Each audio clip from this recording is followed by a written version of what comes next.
কাজিৰঙাত 10 কিলোমিটাৰ ঠাইত যেতিয়া 1 কিলোমিটাৰ ডিষ্টেঞ্চতে কৰিব, তাৰপৰা তাত থকা জীৱ জন্তু বহু প্ৰত্যাহ্বানৰ সন্মুখীন হ'ব।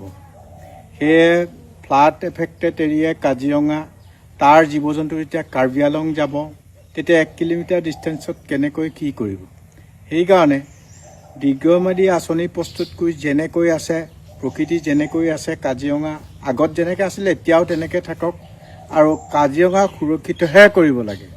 আৰু সকলোৱে সেইটো ভালকৈ চিন্তা চৰ্চা কৰি চৰকাৰে হওক, কেন্দ্ৰীয় চৰকাৰে হওক, অসম চৰকাৰে হওক, সেইটো বিবেচনা কৰি কৰিবলৈ মই অনুৰোধ কৰিছোঁ। যিহেতু হাতী আৰু মানুহৰ সংঘাত, বান্দৰ আৰু মানুহৰ সংঘাত যিটো হৈছে, তেতিয়াহ'লে আৰু প্ৰত্যাহ্বানৰ সন্মুখীন হ'ব মানুহলৈ, আমালৈ ভাবুকি আহিব। সেইকাৰণে অনুৰোধহে কৰিছোঁ আপোনালোকক, অকণমান ভালকৈ দীৰ্ঘম্যাদী আঁচনি প্ৰস্তুত কৰি সেইখিনি কৰিলে ভাল পাওঁ।